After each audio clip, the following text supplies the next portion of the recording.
But by the way, that Birmingham squad is undefeated in the USFL portion of the bracket, and if Houston can't win today, that means Birmingham clinches a spot in the playoffs already. Blake Jackson from the 10-yard line. Jackson, a little bit of room, and the crowd roaring behind him as he gets to the 41-yard line. Now let's take a look at our play. In particular early to try to stem the tide of what can be a very potent offense.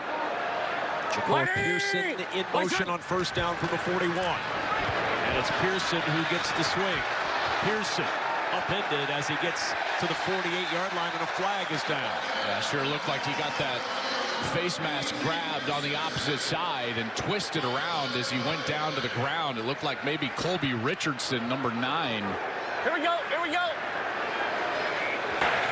Personal foul, face mask, number 9, defense.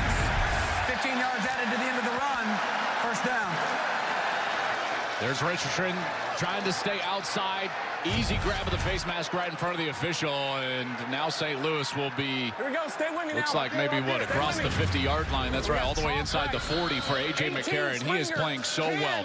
First in completion percentage, first in touchdown to interception ratio, passer rating, second in yards. He's playing so well, and part of that is their ability to protect him. We're good, we're good, we're good. First down from the 37. Right 80! Right side! Jacob Sailors with the cutback, but he cuts right back into the arms of the Houston Roughnecks. And Ronheen Bingham there to make the tackle. Kev, this offensive line's going through a little bit of a shift. They had the same starting 5 the whole season, and now they're having to revamp that right side of their offensive line. Juwan Bushell-Beatty out, Vidal Alexander out, and so now they're going to have to figure out their rotation over there, see what they can do. Right now it's 77, Eric Magwood. They've got 62, Abdul Beecham in there on the right side. Abdul Beecham started in all 10 games for Orlando in the XFL a year ago, as McCarron will throw down the sidelines and almost intercepted. Javon Hicks nearly going the other way. They're attacking this hole in the defense right over there, and what you get is that you've got a guy that's coming up, and that's Akeem Butler, and he's 6'6". They're trying to get a good start with Mark Thompson to help out that passing game. They need it desperately. You know, they've been in so many long yardage situations on second down, and as Reed Sinnott told us in our production meetings, hey, guys, it's just hard to drop back and throw on every play. 38 attempts last week. That has to change. He needs to sit at about 25, 28 attempts today. Sinnott wide of his target. He had Anthony Ratliff-Williams open, and now 3rd and 11. And there's Jared Garantano now. He is back and available. And C.J. Johnson, their head coach, said he will play today at some point. He was the starter to begin the year, missed the last 3 games with what they're claiming is a chest injury. And so we will see Garantano, but right now it's a long 3rd down, and this is when you've got to take care of that pass protection. Tamu Apenu, number 7, that's the guy that can get after it. TJ Pledger in the backfield next to Sinnott on 3rd and 11. Sinnott throws, short toss, and nothing doing. Nowhere to go for Cyril Grayson, and it's 4th down. This is a really good job by this defense, understanding the situation. Watch as you're going to get some deep droppers by the safeties, and then you're going to have the guys in the second level that are going to be able to squat, and then when they're able to squat, they can just rally up and make the tackle. Sinnott tries to get the ball out quickly, but a nice job by the secondary, understanding the situation. And Lavert Hill is right there, played his college ball at Michigan. He gets a stop, and St. Louis forces a punt.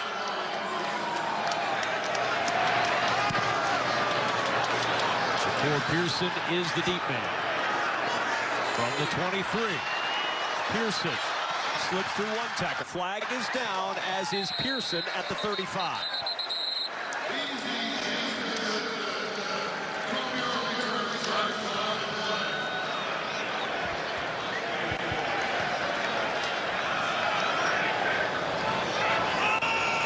Hey, 5 yards, yes. Ineligible downfield, number 28, 5 yards from the end of the return. Ineligible player downfield, number 28 of the kicking team. That 5-yard penalty will be added to the end of the return. First down, timeout on the field. Marvin Moon, Evan Gardner back with you, scoreless. Each team has had one shot on offense. 10:26 to go in the first. And St. Louis starting from their own 40-yard line. I love this crowd. I tell you what, this St. Louis crowd, they have been so good for a couple of years, and it's great to see it. 180! White side! Sailors on first down, trying to cut back to the left and only gets a couple on first down. You know, Devin, this wide receiver core is such a weapon for A.J. McCarron. Akeem Butler, 6'6", Marcel Aitman, 6'4". These guys are monsters. Here we go. 10.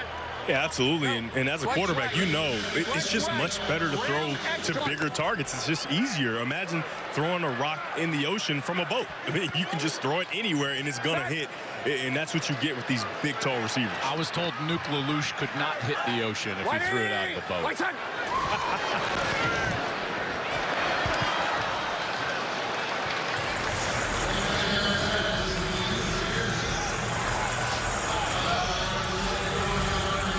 Listen into a little audio. Bruce Gradkowski, the offensive coordinator. A.J. McCarron.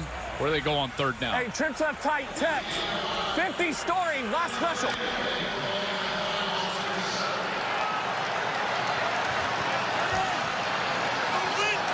Go, go, go. Set. 180. White side. Third down and 3. McCarron down the sideline, a jump ball incomplete for Ja'Cour Pearson, and it's fourth down. He's got the man-to-man, and he loves this area that he can attack. He's got this area down here, and he's going to try to attack with that slot receiver, Pearson. He just throws it too far outside. A bit of a miscommunication. He throws it. Pearson's looking more upfield. If he looks sooner, Pearson probably can adjust to that ball. Good jam at the line of scrimmage, though, from Corn Elder, number 29. It forced Pearson to look just a touch late, caused the incompletion. And Joel, I think that's really important on those slot fades. If you want to stop them, you got to make sure you get hands on early to kind of disrupt the timing. You're exactly right. On the 10, nowhere to go. Outstanding punt coverage by Jerome Cap.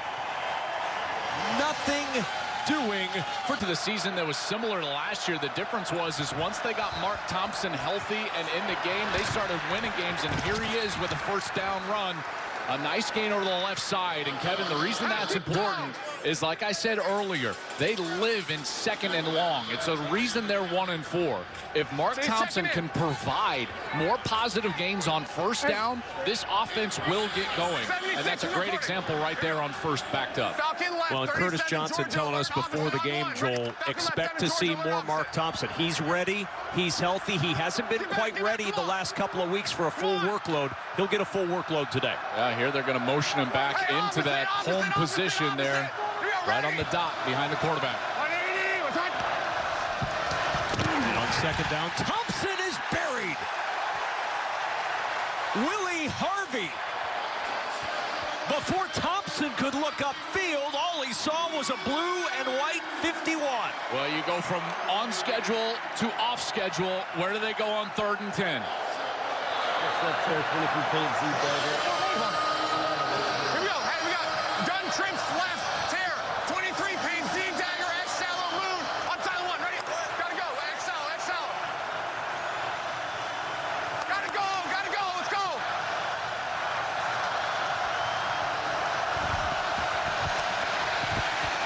Sinnott in trouble, throws it short, and short of the first down by 4 yards is T.J. Pledger and the Battlehawks defense forcing the 3-and-out. Well, here's just a combination defense. You're going to get pressure right here, a good rush, and what does that allow? That allows the corner to sit back and then close late on the running back coming out of the backfield. There's the pressure. Sinnott's got to get the ball away, and those defenders can just react forward, make the tackle, and force the punt.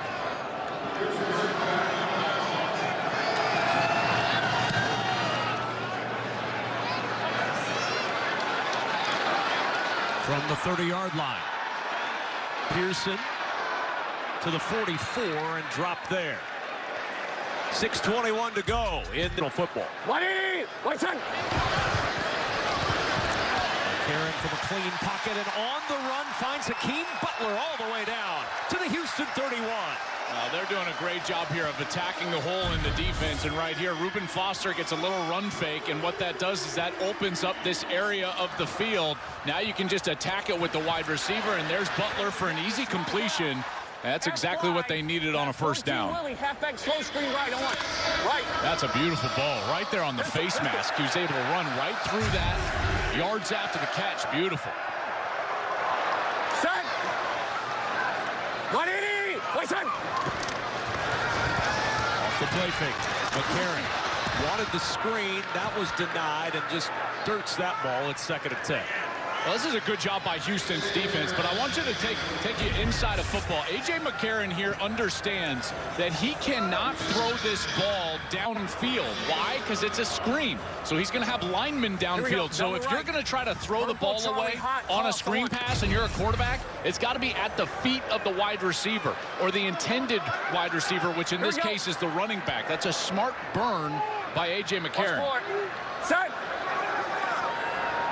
180. What's on? 2nd and 10. McCarron deep down the sideline, one-on-one coverage. He was looking for Marcel Aitman, and Aitman was well covered. Let's listen in on 3rd and 10 with Bruce Gradkowski's play call. Here we go. What is it? 10. Here we go. Let's go down in the game. Here we go. Let's go. Rover. Rush. Rover 1. Rush. Rover 1. Rush. Rover 1. Rush. Rover 1. Trump left tight. 2 jet. F Obama point on 1.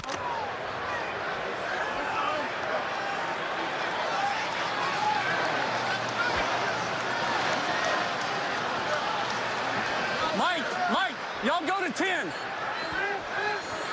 You got coast to coast. Set.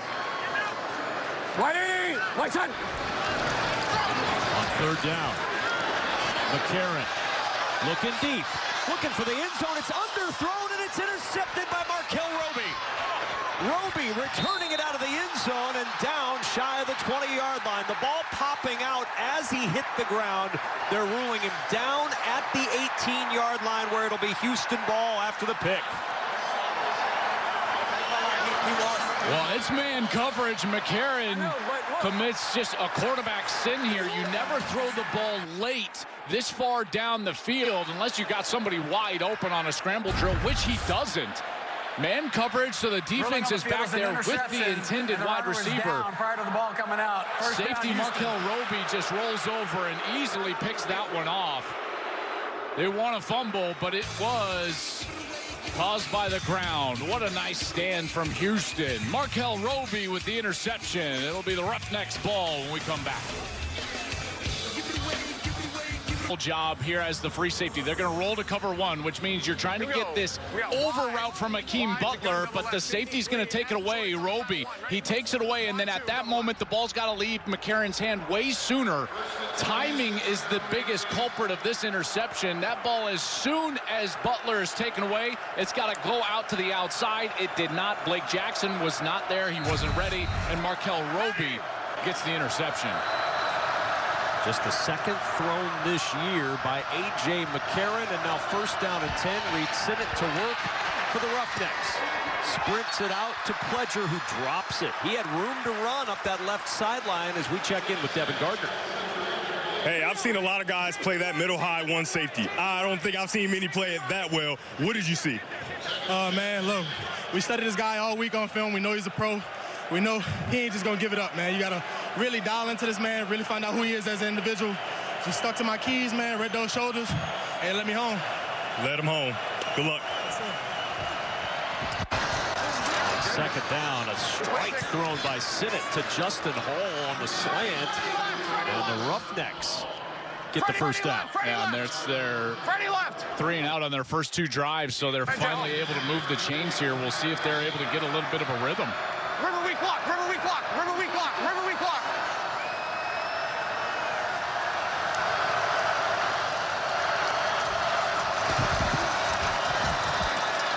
Hand off and a burst Just up the middle for Pledger across the 35. Good yardage on first down on the ground for Houston. Yeah, and they've got to take advantage of that defensive look. If the linebackers are going to split this far apart, what do you have to do? You've got to be able to split those linebackers with the run game and the interior. And it's interesting that they're doing that with Pledger, TJ Pledger, number 5.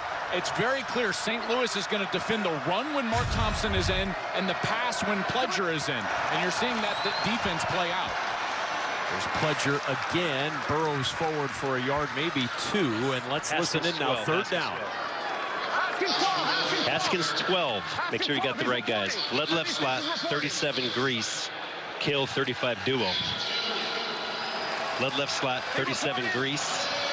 Kill 35 Duo. Lead left slot, 37 Grease. Kill 35 Duo. 37 Grease. Kill 35 Duo. On one, ready. Let's go. Ready. 180. Was that? 3rd and 1. Mark Thompson bouncing it to the outside. He's got a first down and more. Tiptoes out of bounds across the 45-yard line. Good run by Thompson to move the chains. You know, for a big guy, he's very agile. He's always going to get guys that go low, right? Just because of his size. And when he's got guys that are going low, watch him just put his hands out and just kind of step over the low tackle right there. I always love watching Mark Thompson in those areas because he understands his size. He's 6'2", 235 pounds, sometimes 240. And when he gets a DB one-on-one, he knows the DB is going to go low. 10 yards on that carry. Thompson again not finding much this time. Tries to reverse his field, but Kobe Smith was in the backfield and would not let go at 2nd down. Pass 387 Oscar at pitch. Fix left nasty. Pass 387 Oscar at pitch. Okay, here we go. We got fix left nasty. Pass 387 Oscar F Hitch on 1. Ready? Yes. Here we go. Ready.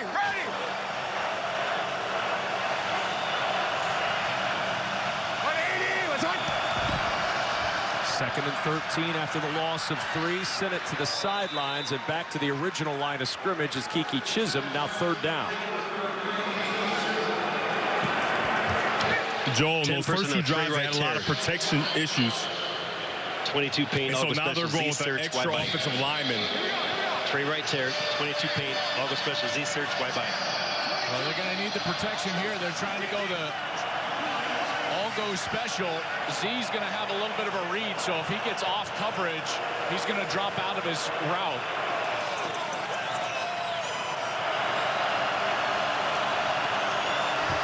Third and 10. Sinnott in trouble. Trying to spin away. Throws as he's being twisted to the turf, and it's out of bounds. There's those protection issues that you just talked about, Devin. They're trying to run what's called all-go special because it's out of a 3-by-1 set. You've got a diagonal, you've got this guy, he's here, and he's here. What you really want is the running back who's going to hook up over the ball. But Sinnott gets flushed out of the pocket, can't get to Pledger. That's the guy with some amount of space that he can go ahead and operate, maybe get the first down. But Sinnott wasn't able to get to him because of the pocket closing down and that pressure coming in fast. Passing 4 touchdowns in the 39-21 win earlier today over Memphis. And that comes a week after he was electric running the ball. Nice wonder to punt it away. And the punt will go into the end zone for a touchback. A.J. McCarron was talking to us this week about timing, and what you're going to see here from the Houston defense is that they're disrupting the timing of this passing game there. Markel Roby, nice job intercepting that arm, if you will, from Hakeem Butler. Here, you're just not on the same page with Pearson out of the slot, and then McCarron is expecting one route out of his seam right there. I believe that was Blake Jackson, if I'm not mistaken, and he didn't get it because of the coverage. And it was interesting what he talked to us about. He said, you know, because of the roster sizes and how how this league works, we get a lot of walkthroughs and not necessarily a lot of full-speed practice offensively, in particular from base downs, first and second down practice. And he said that as a quarterback, it's the only thing he really doesn't like because he doesn't get on the same page from a timing perspective on a week-in, week-out basis with his wide receivers. I think we've seen the product of that throughout this first quarter. 180! That's Ja'Cour Pearson in motion. McCarron faked the screen to him, goes back to the other side to Jacob Sailors, and out to the 31-yard line. So McCarron reading that well and gets a good yardage gain on first down. And what I love about Bruce Gradkowski, their offensive coordinator, is the guy played the position. And this is why I love former quarterbacks as play callers. The offense isn't in timing, so what does he do? Calls a screen. Easy yards, easy completion for his quarterback. Picks up 6, and it's 2nd and 4. And now Sailors with a giant opening. Sailors across the 45 and stood up near the 48 by Roby. Well, that middle of the field was wide open. There is a flag down. And Sailors is going to jog over to the sideline. Looks like he's holding that right arm pretty gingerly. What a trap. Holding. Number 62, offense. It's a 10-yard penalty. Replay, second down. And the insult added to the potential injury of Sailors is the Abdul Beecham holding, and that's that newly retooled right side of the offensive line. He was trying to get up and block Reuben Foster, number 10. And right when he got to Reuben Foster, so watch right, he was trying to get up right here and block Reuben Foster. And watch as Foster kind of goes down right when the ball carrier, Sailors, is right there, and that's the hold. Hey, Joel, anytime you see Reuben Foster on the ground, you know it's probably a penalty, right? That's right. McCarron will set it up for Darius Shepard. Not a lot of room to navigate on the outside. And now 3rd down and long for the Battlehawks. Yeah, and Gradkowski needs to get this play in quickly to A.J. McCarron. Empty left stack, 50 Manning special. Empty left stack, 50 Manning special. Here we go, boys. Empty left stack, 50 Manning special on 1.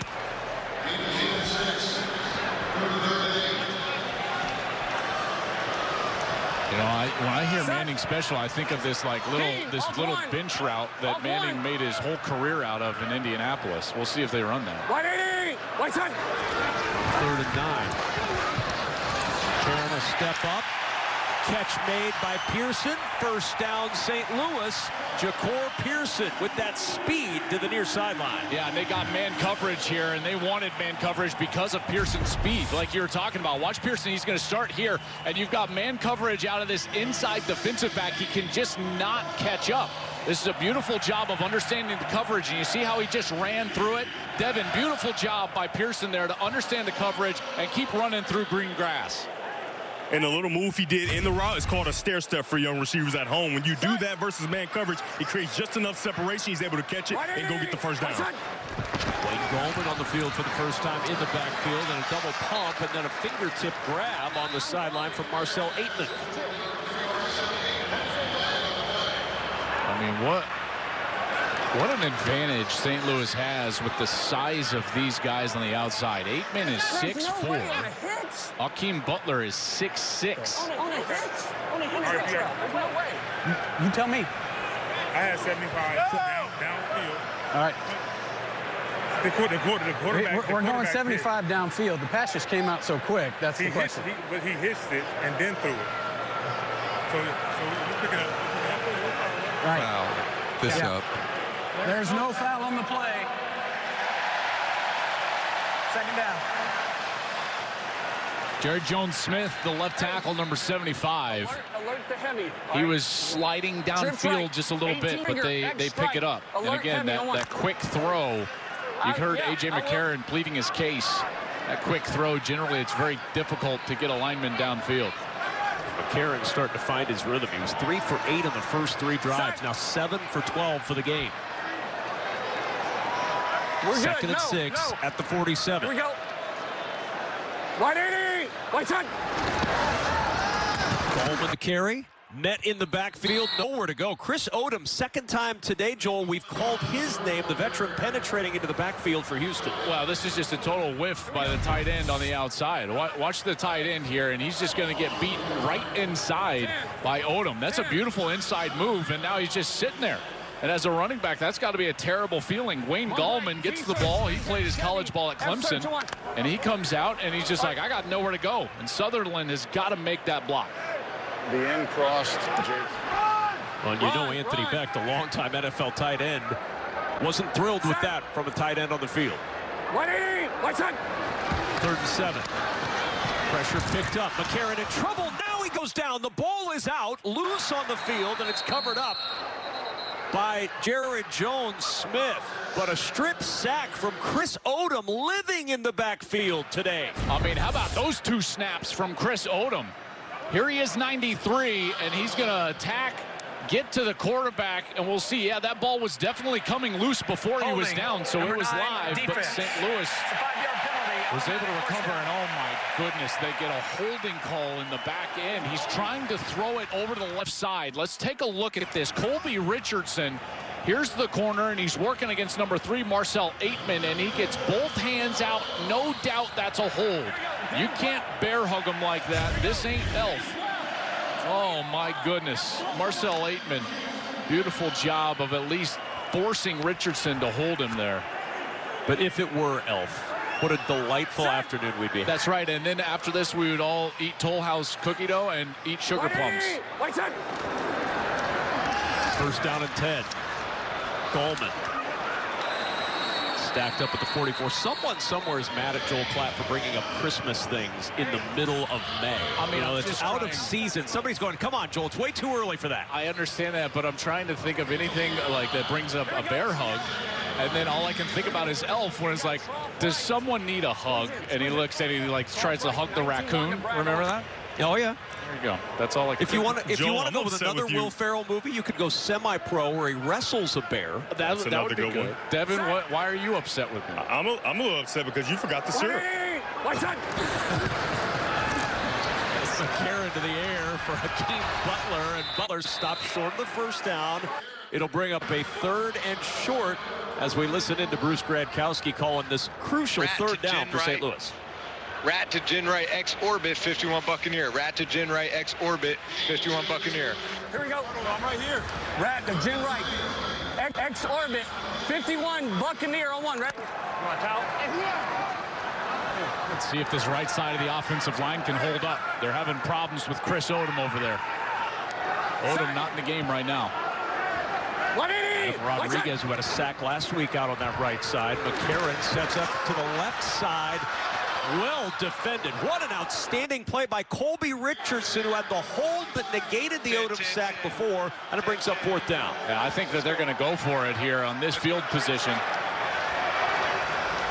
Trey 3 Jet Chevy F surge. Hey, Mike, get on Mike. Come on. Lock it in. Hey, trips right. 3 Jet Chevy F search 1. Let's go. Let's go.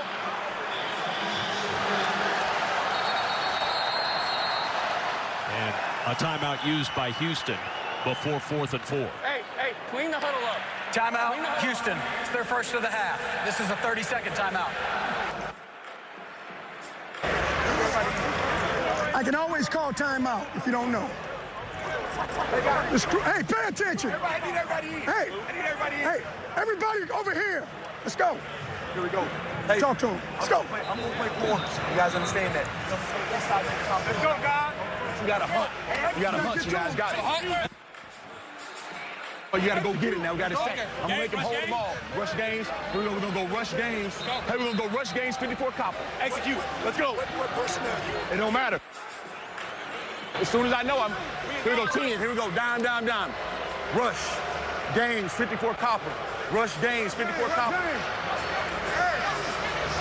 It's Chris Wilson, defensive coordinator, calling the defensive calls for Houston. We got empty right. 50, H coin, Utah on 1. Hey, got to know the sticks.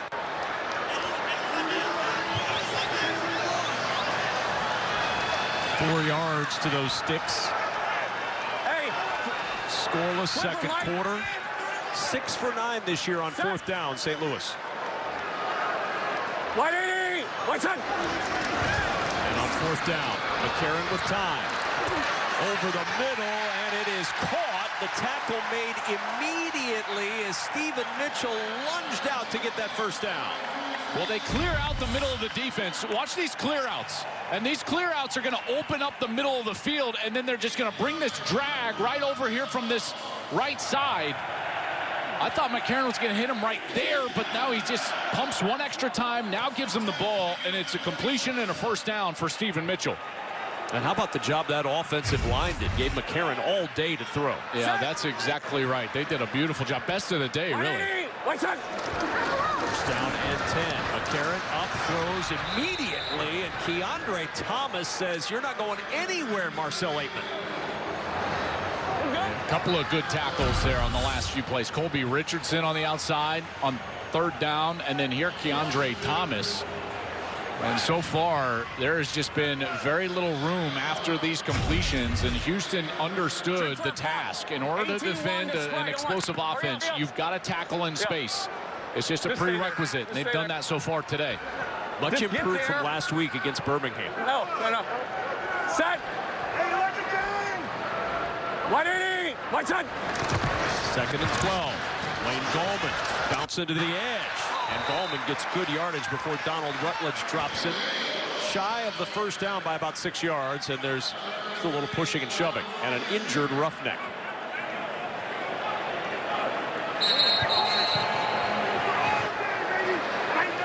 That is Reuben Foster holding his left leg. That would be a... And continue to play well and get themselves to that championship game. Third down and 6. Reuben Foster helped off the field for the Roughnecks. McCarron in some trouble, dancing around, buying time, finds his open man. It's Mitchell again.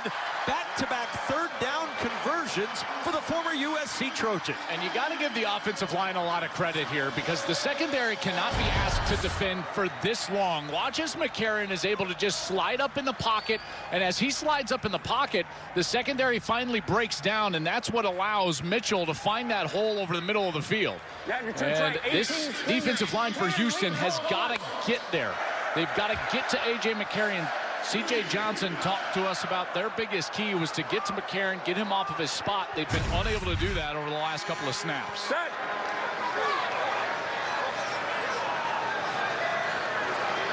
Heavy, J.J. 180, right side.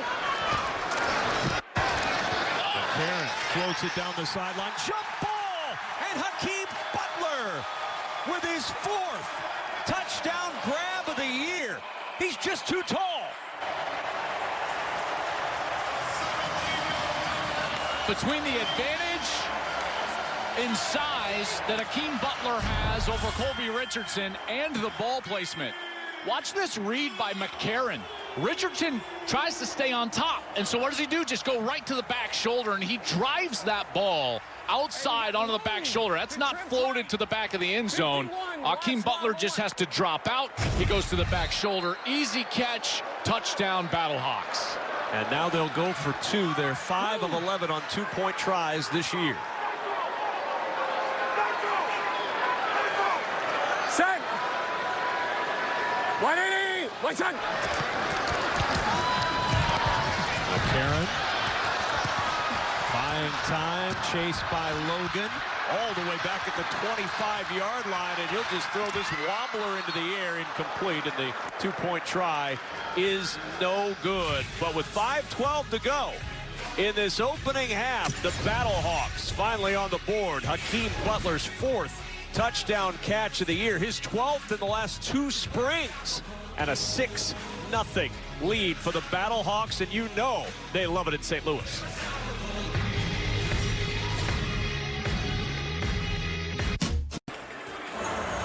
If he's coming down hard like this, this, boom, boom, over the top, and then flatten it. Flatten it once I get past him? Yeah. Okay.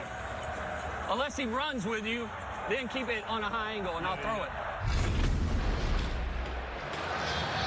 Well, they've been on the sidelines talking about route adjustments and seeing what coverage you have, and here you get the one-on-one.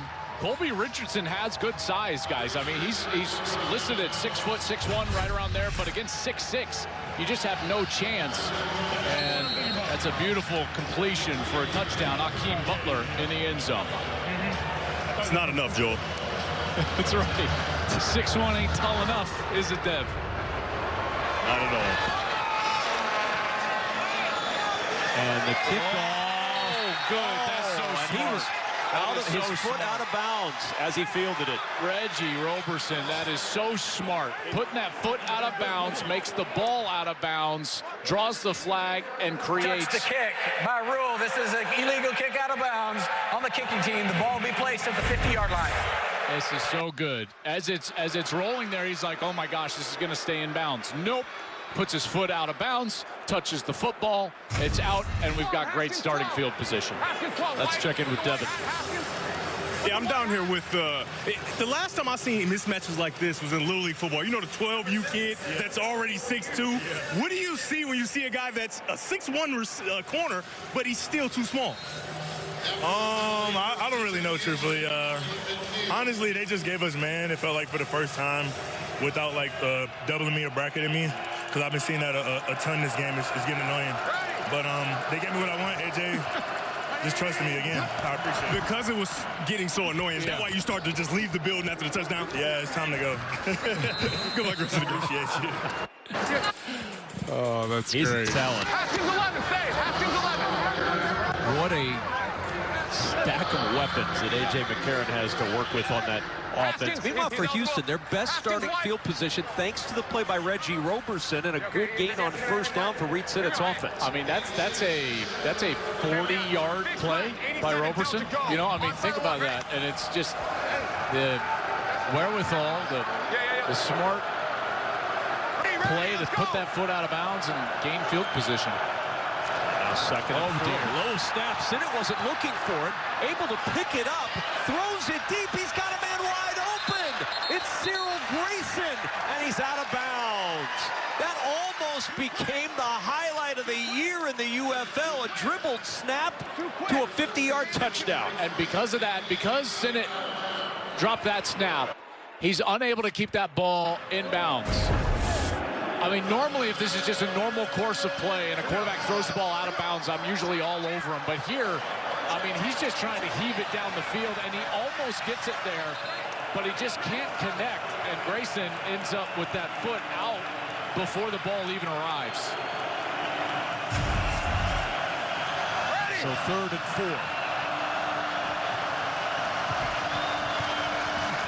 Sinnett, pressure up the middle, the ball stripped out of his hands. Sinnett going to have to try to run for it, and he'll be stopped well short. How about this rush? I believe this is Travis Feeney over here. Watch this rush right through the right guard. That's Braylon Jones, the right guard. Is that Feeney? That was indeed. I tell you, that was there first. That was a monster rush. That blew up the play. And then at that point, Sinnett drops the ball, bounces right to him, and now he's just trying to get positive yards, and that's when everybody else can finally arrive. TJ Pesafea at the end of that play, and they cannot do anything with the outstanding field position at the midfield stripe.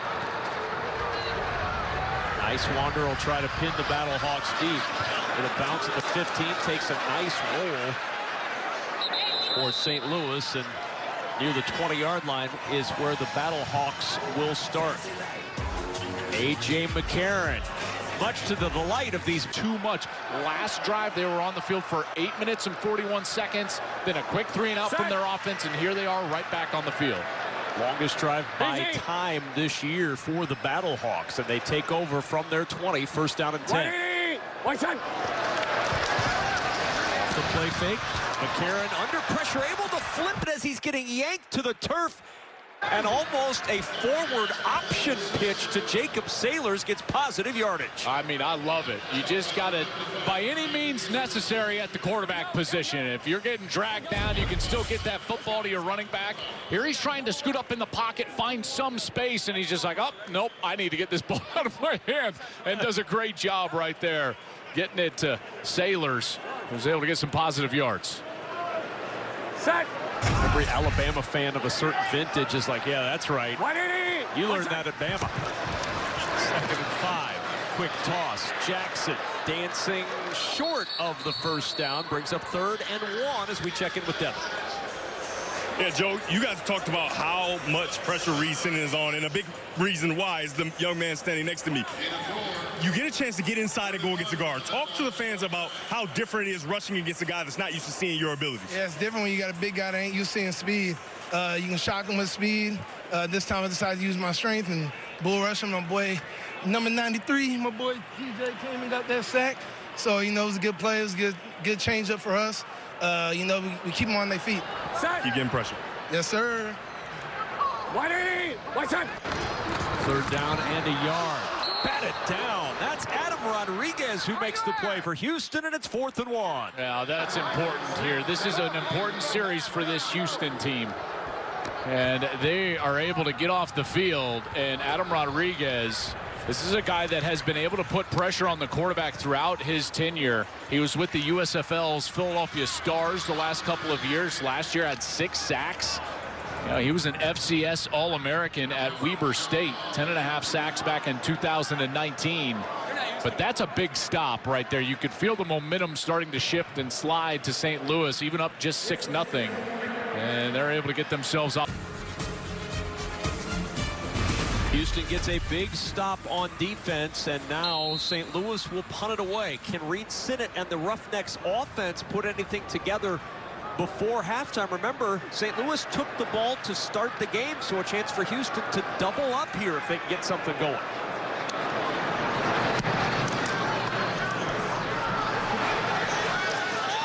Ball from the 32. Across the 40, and good starting field position again for the Roughnecks. 2 timeouts and 1:52 to go. Why out? 13 week Z quick. Fix right off, why out. 13 week Z quick. Yep, hey, we're going to be silent quick on this first one, too. Hand the ball to the officials. Listen. It's going to be, we're going.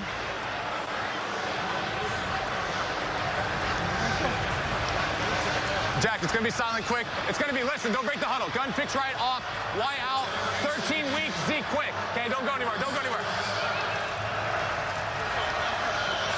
It's good instructions from the quarterback there. Hand the ball to the official. That means that they want to go quickly, obviously, here inside of 2 minutes. This is the college-style play clock rules, which means after a first down, this clock will stop. Y out, 13 weeks, Z quick on the silent quick. Ready? They do have the 43 timeouts. 51. Ready.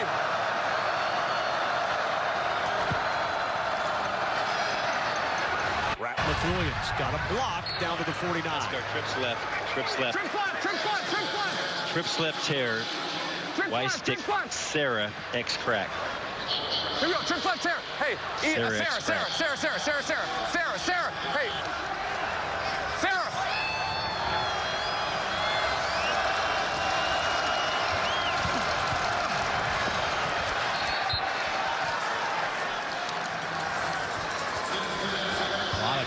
For that second play. Go 11 personnel. Gun fix left close, 83 Typhoon Z spacing. Gun fix right close, 82 Typhoon Z spacing. He's out. Look, here we go. We got gun fix 1 for 5 on third down. 82 F Typhoon Z spacing outside quick. Braylon Jones, the right guard, just limped to the sidelines. Justin Red in at right guard. Sinnett to the sideline, and that's a first down. Just enough for Kiki Chisholm, and that'll stop the clock with the first down. Great catch, but they've got to get ready to snap this ball. This clock will start as soon as the officials set the chains. A back option. Here we go. Trips right. 22. Hey, right here. 22.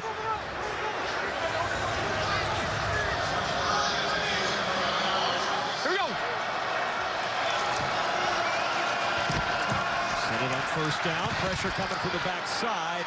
He skipped that one. Thompson apparently got a hand under it, makes the catch, and Thompson out of bounds with a first down near the 35. I mean, that's an incredible catch, and then again, he stepped away from a low tackler. This is his trademark. He does it so well. 22 feet. Halfback option. Mark it at the 37. Fuck them. Come on, Mark.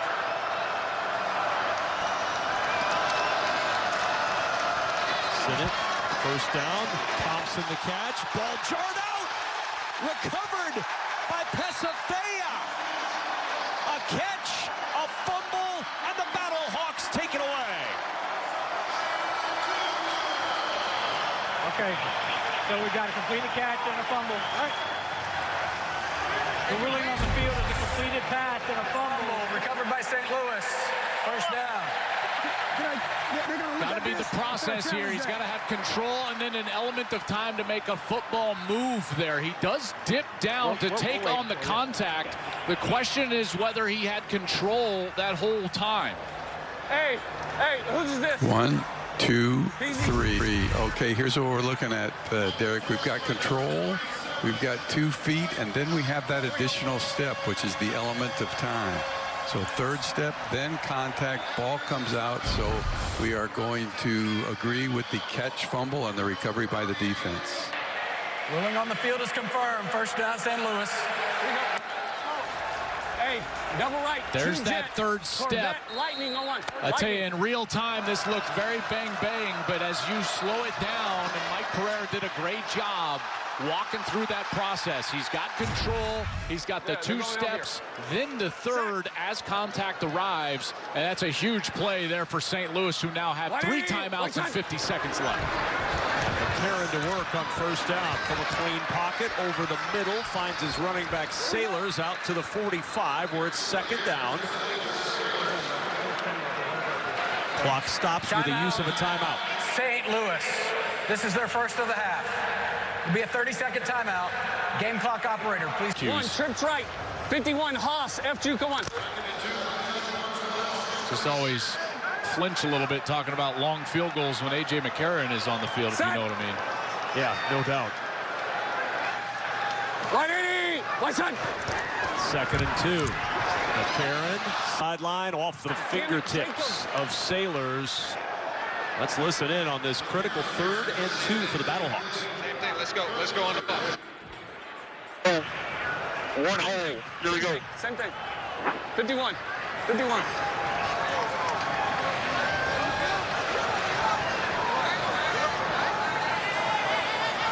Set. Houston needs to take a timeout. They don't know what defense they're in. Confusion on that defensive side. McCarron trying to take advantage. Double pumps and finds Ja'Cour Pearson for the first down. Boy, we've seen him double pump a few times and find a guy over the middle, and he does it again there on a crucial third down. Not using a timeout here. Quickly up to the line. And now the timeout. St. Louis. It's their second of the half. 30-second timeout. It's taking too long to get them back. Good job. First down, okay. Now let's make sure we have another quick call on the first down. That's what we want to do. There you go. Anthony Beck knows exactly what he's facing here. Doesn't want to burn a timeout if he doesn't need to. Down to his last one. So he wants 2 play calls here.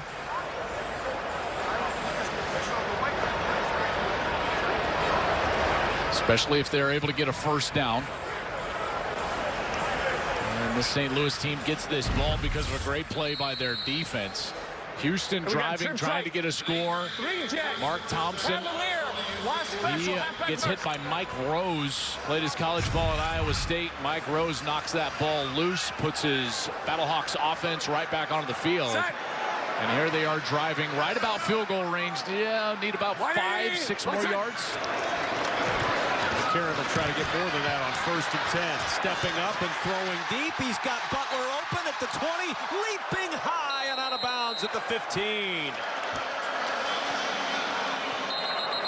And Butler may have hurt himself on the leap.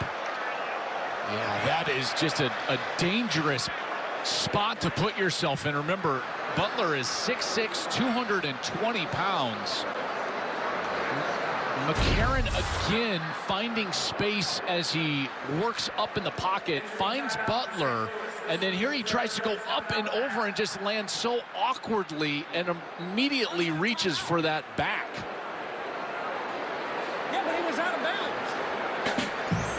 A Hakeem Butler being tended to as we step aside. And Butler was a 4th-round pick of the Arizona Cardinals in 2019, and he missed his rookie year with a broken hand. So you can imagine how he's feeling as he's injured again on the sidelines. But he's up, he's smiling, he's feeling a lot better. Never really was able to overcome that rookie year injury in the NFL and kind of fell out of the good graces, trying to work his way back in. And you know, he's feeling a lot more relief than anything else that he's okay. Yeah, there's no doubt. And so is A.J. McCarron, even though Butler won't be in on this play. Watch here for maybe a little bit of a corner route right here or right here. Right side. On first down, McCarron out of the pocket, throws it away.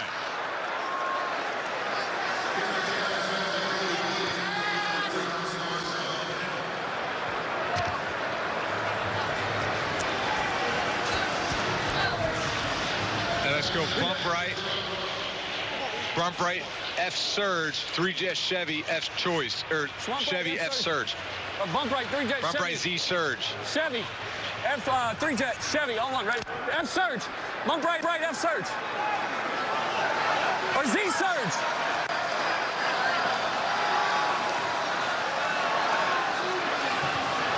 Set. 180, right side. Mitchell motioning to the top of your screen. McCarron over the middle instead finds Sailors, and Sailors driving towards the goal line. Stepped up at the 1. We can get up and kill this. You can get a couple of play calls in here. Just got to be ready. Everybody get to the line of scrimmage. He's going to be in shotgun here. They'll run a play. And a timeout used by Houston. Ruling on the field is a first down. Timeout, Houston. Their second of the half. 30-second timeout. Boy, what an effort by Sailors to try to get in. There, that left knee was down. It's a correct ruling by the official. He did not get to that goal line. There's the knee. He's about a yard short. Spot is correct. St. Louis comes up. I thought they would just try to spike the ball so they could get a couple of play calls. But McCarron lined up in the shotgun as if he might try to run a snap. And Joel, I'm sitting down here right on the line near the goal line watching Sailors. He's contacted, and then his leg drive was so impressive to watch.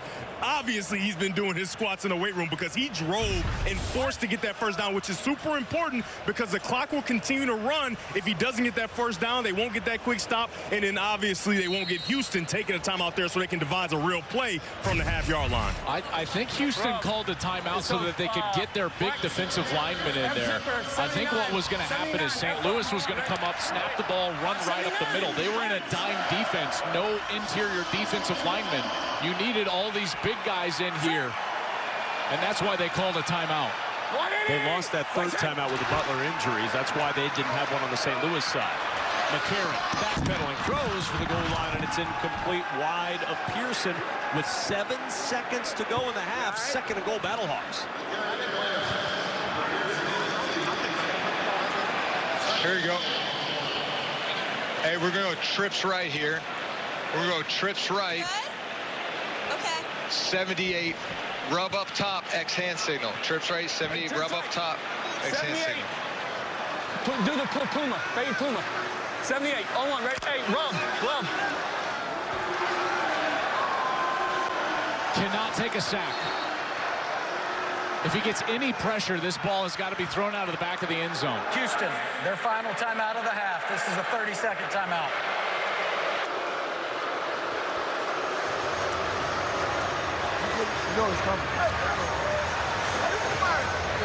Hey, this is gonna happen. You're gonna get slants and fades. So, hey, everybody in. Coach, I need everybody in. Coach. Hey, you ready for slants and fades? That's why they're setting it up. You guys understand that? So it's probably gonna be some type of roll-up you guys are gonna get. So again, handle it. Goal line 9. Pressure's gotta win. Everybody got me? They're talking about slants and fades, and this is what every defense talks about inside the 5. That's why, as a quarterback, my favorite call was always to a single wide receiver, and it was the drop-out fade. You give them what they're expecting, drop it back to the front pylon. I think that's what they were going to do with fade Puma. Let's go, Rob. You know, Sally, on one, ready? Butler still on the sidelines. The big outside target. This is what I would do Marcel here. Aitman. Drop out. That's what I would do on that single wide receiver. He's one-on-one. 180, right side. Second and goal. Looking for Aitman. Throws for Aitman and a flag. Colby Richardson on the coverage. It's not a bad flag, guys. Pass interference, number 9, defense. Penalties half the distance to the goal, and automatic first down. Because is St. Louis really going to run an extra play here? Yeah, you could say, oh, it gives them a first down. There's only 4 seconds, so now St. Louis has to debate whether they want the points or they're going to run a snap. If they run a snap and don't get it, they come away with no points on this drive. Houston gets the ball to start the second half. Colby Richardson, that was actually a very smart flag by Richardson, because now the pressure is all on St. Louis of whether they're going to try to go for this or kick it. Their offense stays on the field. No timeouts on either side. Your half could be decided right here. First and goal. McCarron looking, throws the fade, jump in the corner. Mitchell has it. Touchdown, Battlehawks.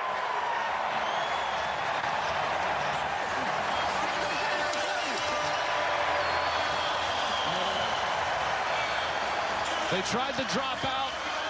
Didn't work. 4 seconds. Anthony Beck rolls the dice, keeps his quarterback on the field, and it pays off Stephen Mitchell in there with the fade route, and he does a good job with his alignment. See how far he is inside? That allows him all that outside area to work. He knows he's trying to run to that back pylon. He takes 2 steps and squeezes tighter to the ball on his original alignment, gives an inside move, and then McCarron with a beautiful throw. This all happened because Houston, in their 2-minute drive, turned it over. St. Louis recovered, drove down, and they wound up in the end zone. And with no time left on the clock, they go for 2. Fakes to Sailors, comes back to the tight end. Sutherland, 2 more on the board. And the Battlehawks with a 14-point lead, trying to rock the Roughnecks to sleep in St. Louis. And now Houston will have the ball. Reggie Roberson, the deep man, and Roberson out to the 35 and stopped right there. Devin Gardner is on the field with Houston head coach Curtis Johnson. Coach, we just watched that first half, and it seems like a lot of the same old thing. Mistakes, mistakes, mistakes. What's the conversation like at half? Yeah, look, we got to quit beating ourselves. Don't give them the game. Offense got to get the ball moving a little bit. Defense got to keep them out the end zone. What's the morale like when you have a big stop and then you start to drive and then you turn the ball over and they get points? Well, it's not good, but then we keep fighting, though. We just got to continue to fight. Continue to fight. Thank you. We are ready. We're good. We're ready. 180. First down at 10.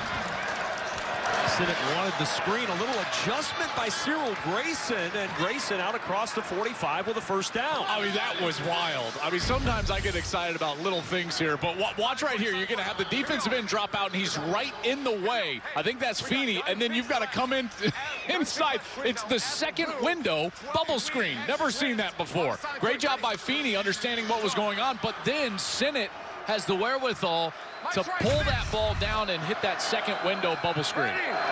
Just the 23rd play of the day for Houston's offense. McCarron has more pass attempts than Houston has plays in this game, as Houston able to get into Battlehawks territory on the run from Mark Thompson. Yeah, and Thompson has to be a much bigger part of this game in the second half. If for nothing else other than to allow that Houston defense to stay on the sideline. What you've got to do is protect them a little bit. Remember, Reuben Foster went down. We'll see if he's able to return with that knee injury. Thompson now 7 carries, only 19 yards, but they've got to have some ability to sustain some drives here, in particular running the football.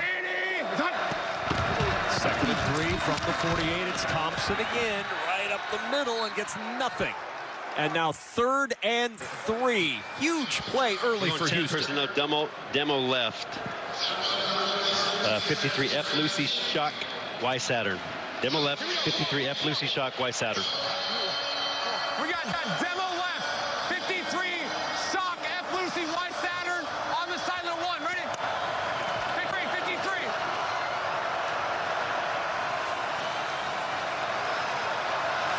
Ready? 3rd and 3. Pressure coming. Sinnott stands in, finds Hall. First down, Houston. Tell you, Hall does such a good job. We watch him every week. Well, we've done a lot of Houston games, Kevin, and we just see this guy. He just hooks up. Watch him understand the defense. He sees a blitz, and he's like, nope, I'm not going outside. There's a corner out there, so he just sits in the hole. This is a guy that understands the little route adjustments that he needs to make in order to not cover himself. He's got an outside breaking route, and he just stops, gives his numbers to the quarterback, and it's an easy completion for a first down. Pledger now in at running back on first down. Off the play fake, Sinnott steps away from pressure. On the roll, and Sinnott towards the sideline with a flag down. He hits Anthony Ratliff-Williams. Is it a catch? No, he's out of bounds is the ruling. We'll see about the flag.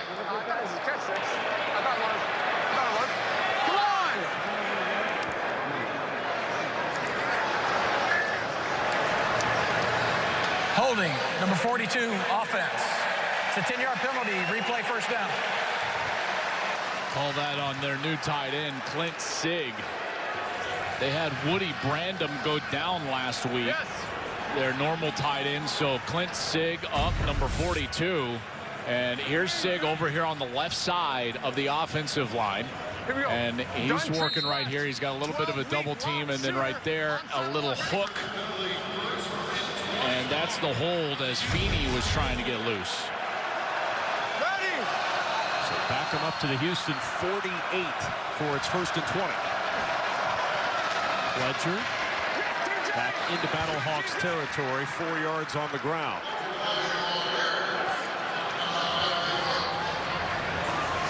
Now, this St. Louis defense, they have done a really good job. There's a reason why they're the #1 total defense in the UFL. It's really tough to throw against them. They're the #1 passing defense in the UFL, and I don't think that they've gotten their due, Anthony Beck's crew on the defensive side, because of how explosive the offense is. The defense goes overlooked, and yet they've been excellent this year, holding teams as the best total defense in the league. And only 19 points per game allowed. Sinnott throws and dropped. Justin Hall had it in his hands as he tried to pull that ball down. He just flat out dropped it. Yeah, he did, and this ball is a little bit overthrown, but it's certainly a ball that you would think he's got to catch. He comes in on the motion, watch him go outside, and then he breaks into the inside. Sinnott has great timing here. This is a really good route, and that ball's just got to be down on his face. If it's down on his face, he's still running, but he's got to jump, and he can't corral it. Got to catch it, no doubt, but that ball needs to be on his face mask. 3 for 7 today on 3rd, but this is their longest 3rd down to go today, 3rd and 15. Sinnott down the sideline, had a man open and overshot Cyril Grayson. It's 4th down. Sinnott took a big shot on that one, but this is another one that is a timing issue. If this is thrown right when the wide receiver is going to get outside of his break, then it's a completion. But see how he waits and waits and waits, and now the ball arrives. And Sinnott, back in the pocket, took a little bit of a hit there from Travis Feeney, who's been having a great day so far, number 56. And Sinnott was slow to get up. Well, remember, Jarrett Garantano is available today, the season starter for Houston at quarterback. From the 10, finding a little space, and out of bounds goes Ja'Cour Pearson with 10:17 to play in the 3rd. St. Louis with a 14-0 lead. And A.J. McCarron in this offense. Back to work next.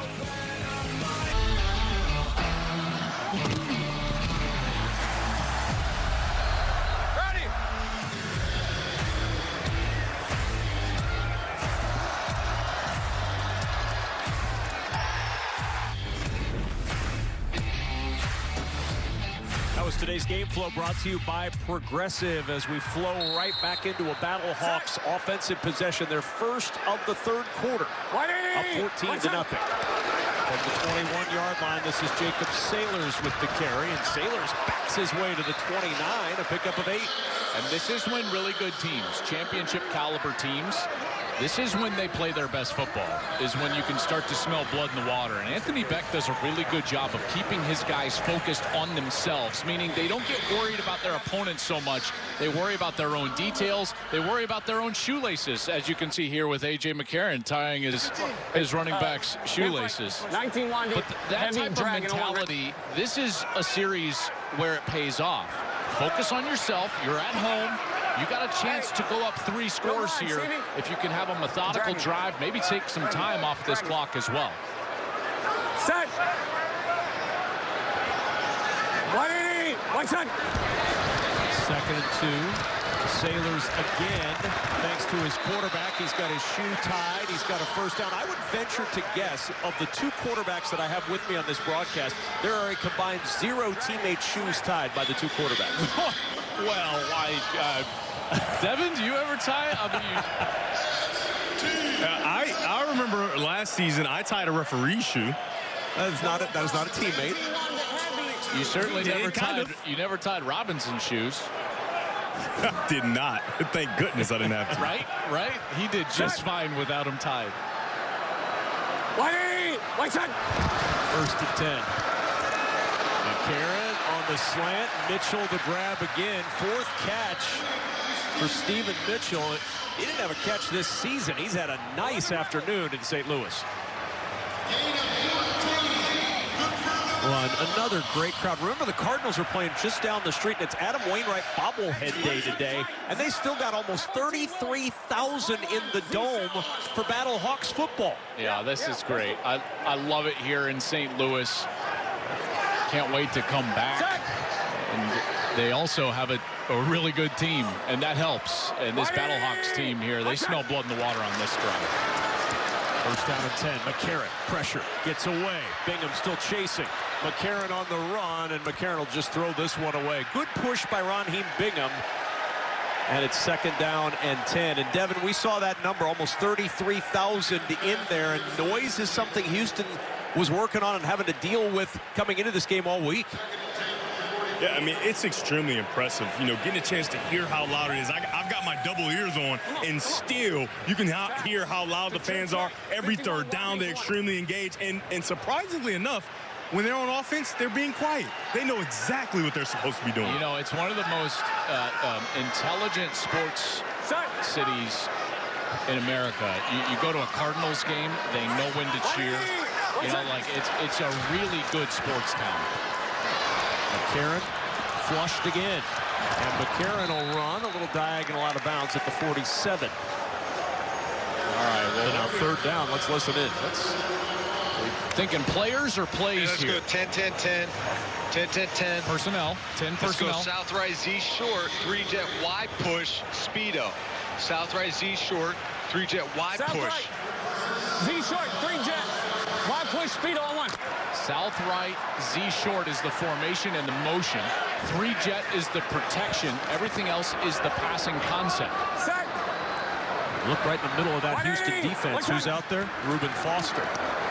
Dropping back into coverage as that pass incomplete on the sidelines toward Mitchell. Good to see Foster back out there for Houston. They need him if they're going to make a push defensively. They really do. And obviously with his history of injuries, when he goes down, it just breaks your heart. But back on the field, love to see that, and that's a nice stop for Houston. They needed it.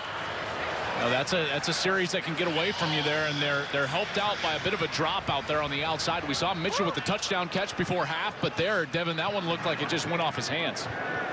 Yeah, just a bit outside, but you got to turn your hands over, right? And it's in that weird position for a wide receiver where it's not high, but it's not low. And the question is, what do I do with my hands? And he couldn't figure it out there. Great men from Ricky Bobby on have been trying to figure out what to do with my hands. Now we're into Talladega Nights. Yeah, it's been a whole Will Ferrell catalog today. Very excited to get to Anchorman in the 4th quarter. Timeout on the field. 5:58 remaining in the 3rd quarter. Don't pretend. 1st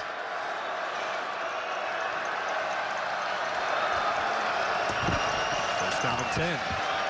Pledger with the cutback. Nice recovery by Mike Rose. Another good play by this Battlehawks defense. They've not allowed a point in 2 straight halves. Donnie Abraham, part of a star-studded coaching staff on the defensive side of former NFL stalwarts. Yeah, and they are really doing great work. What I love about all these guys, Donnie Abraham, Anthony Beck, you know, even on the offensive side, you're talking about Bruce Gradkowski, is that they were all on the field, so they trust the players on the field. The players are empowered on this St. Louis team. Oh, a burst from Pledger and then planted into the turf by Quinterio Cole. Well, you talk about this coaching staff. No, they don't panic. I just really love the entire feeling around this St. Louis organization. Send it to the sideline where he finds Emmanuel Butler for the first down. It's somewhat similar, Joel, to what Dan Campbell's approach was in building the Detroit Lions with a staff full of guys who had played in the league and understood what it was like to be a recent player. There's just a massive amount of trust. Even when we talked about to A.J. McCarron about the coaching staff, you could just tell it's like they almost view each other as peers. This is professional football. You don't have to, you know, you're not these guys' boss. You're there to help them succeed, and they approach the game as such. Just shy of midfield as Mark Thompson gets the carry and an ankle tackle by Mike Rose, who's played a whale of a game today. Hasn't he? He had 11 tackles last week. You know, he's playing next to Willie Harvey, and Harvey and him, they shared a year together at Iowa State, if you remember. Harvey was a senior, Mike Rose was a freshman, and they were on that Iowa State defense together. We don't see Harvey in quite as much as Rose because Rose can stay in on nickel situations. He's fast, he can fly around, already 6 tackles here, 11 last week. Former Big 12 Defensive Player of the Year in that COVID year in 2020. Second down and 9. Sinnott all day to throw. Now the pocket breaks down, trying to get it to Thompson, and Battlehawks were all over that play from the jump. Good coverage down the field. This secondary, you know, they don't get enough love. Holding, number 38, defense. Oh, there's a hold. 5-yard penalty, automatic first down. You wonder why no one was open? There's apparently a hold. Brandon Sebastian, number 38, called for the hold. Here we go, hey. It's working on the outside. There's 38, top of the screen. And as Reed Sinnott is trying to look, I believe he's working against Butler. Yeah, he is. And Butler works inside and just pulls his jersey over his pads. Easy call for the official and a first down for Houston. Got to take advantage of this. Fresh set of downs from the 45 of St. Louis.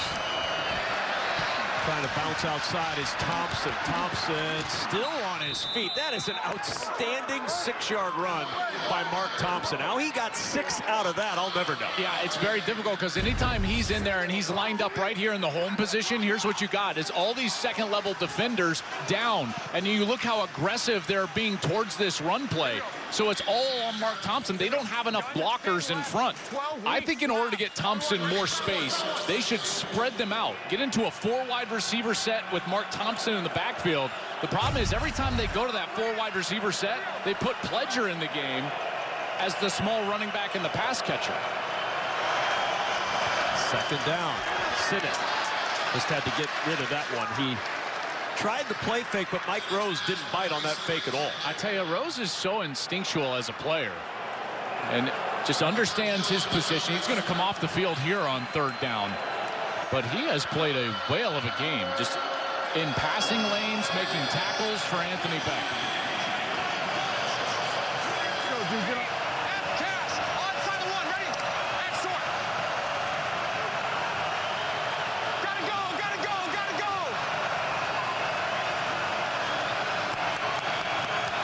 To get the snap off, just does. Pressure, Sinnott throws short. He had Hall there, but just didn't have enough time to get the ball out to him. Well, now Houston's got to make a decision here whether they're going to go for it. He's got him on the outside. He just needs to complete this pass right there. He's got Hall, but it looks like that ball is tipped at the line of scrimmage because of the big rush. Gun demo. Victory.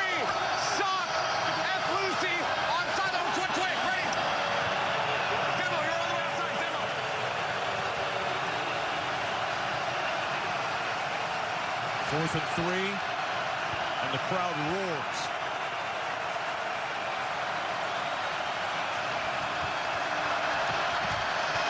Sinnott, open, Hall, first down, inside the 25. Ball pops out at the end of the play. Houston there to recover it with Emmanuel Butler, and the Roughnecks get a giant conversion. I tell you, when you go empty like this, nobody in the backfield, Hall is your best bet, and watch Hall just find the space and then get in and out of that break, and he's wide open over the middle of the field. That's a mismatch. With Willie Harvey, number 51, Hall should win every single time, and Sinnott's just got to put it on his face mask, which he does, and Houston is able to convert. 14-yard completion, longest play today for Houston. On first down and 10. The play fake, and the pass incomplete towards Ratliff Williams. It'll bring up 2nd and 10. Gun trips right. Gun trips right. Polar. Gun trips right. Polar. Gun trips right. Let's do this from under center. Can you do it from under center or pistol? Want pistol? Hey, can we get Doesn't have to snap it. And there's an injured Battlehawk. Mike Rose is down. Oh, my goodness. They'll tend to Rose, and we'll step his season debut as part of our crew. Of course, Wainwright's longtime St. Louis Cardinal, just up the road from the Dome. 2nd and 10. Could be the final play of this third quarter. They don't have to snap it if they don't want it. Mike Rose in the medical tent for the Battlehawks. And movement up front. And a flag is down. Sinnott wanted the free play. Why are you blowing it dead? Bobbing his head. For snapping his head. He's bobbing his head. He's bobbing his head all game. It's been our cadence all game. It's been our cadence all game. You can't call that. You can't call it. It's been our cadence all game. False start on the center. Offense. Please put 1 second on the game clock. The whistle, the game will start on my whistle. You look inside, that's Jack Kramer, the center. Look, he's going to look back, and then he's going to pump that head. And then he snaps it. I disagree. He's been doing that. That's been the cadence all day long. Kramer, he doesn't like it. Sinnott doesn't like it. I don't like it. And at the end of the third quarter, Houston still frustrated after that penalty on Jack Kramer, the center. 14-0 through 3, St. Louis. Happy about the penalty called against Jack Kramer. Let's go to the U.S. Army Command Center and bring in our guy, Mike Pereira. Mike, you heard all that. You watched all that. You heard what Joel Klatt said. What did you think of this? I think it's the right call, and I'll tell you why. We went all the way back. He's bobbed his head one time only and then snapped the ball right afterward. You look for a trend, and in this case, he didn't do that. He actually bobbed his head once, didn't snap it, and then bobbed his head twice, didn't snap it, and then finally the defense jumped. And so if you keep the same sequence, fine. But if you're going to vary like that, then it's a foul. Well, when you describe it like that, Mike, then I can't disagree with you, and that's why you're the best in the business. So false start offense. That's all I got to say. 10th play of the drive. 2nd and 15 after that 5-yard penalty. Thompson trying to get some yardage back. He'll find none. Absolutely nothing for Mark Thompson, and now it's 3rd and long. You know, this is a long yardage situation, so if I'm Houston, I'm thinking about where do I need to get to feel comfortable going forward on 4th down, knowing that a field goal doesn't really help me. It's still a 2-possession game at that point. It's 3rd and 15, so what's the threshold? Do I need to get to 4th and 6? Do I need to get to 4th and 5? Reed Sinnott needs to know that right now.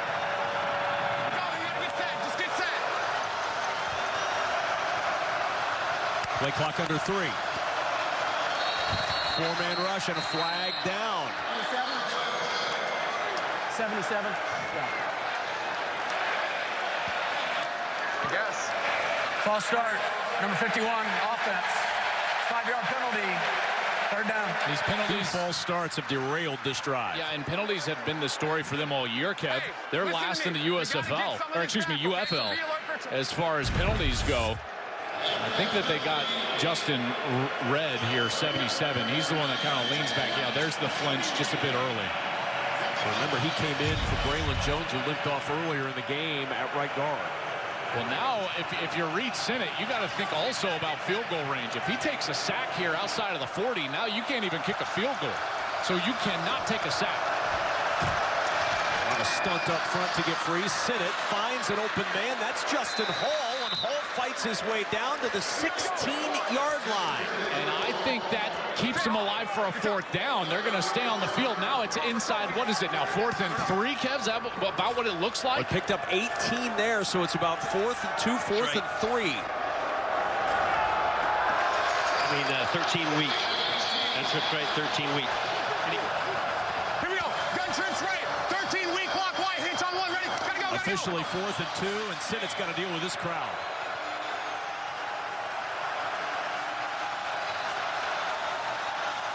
Gotta get it, Mark. 4th and 2. Thompson bouncing outside. Thompson with room, and Thompson with a Houston touchdown. What an outstanding run by Mark Thompson, and the Roughnecks are very much alive in St. Louis. Good job, Mark, baby. Good job, baby. What a run from Mark Thompson. He makes a move in the backfield that, you know, you normally see out of like the Darren Sproles types of runners. Watch this. He moves basically backwards and to his right to avoid right here. Watch this. Boom. And he moves all the way, and then he finds a seam. Good blocking down the field by the wide receivers. I tell you what, man, this guy just has great instincts as a runner. He can find those seams. He might not be the fastest player I've ever seen, but boy, he's got good quickness laterally and made a man miss there in a phone booth. Oh, and I love your point about blocking, Joel. How often on a play where you reverse it do you see somebody with an illegal block because it's going the opposite way? Sinnott under pressure, and he'll go down on the 2-point try. But Mark Thompson, Joel Klatt coming up with the biggest play of the day for the Houston Roughnecks. Keeping them in the ball game. Mark Thompson led them to 4 straight wins a year ago. Trying to do the same here in 2024. Let's go.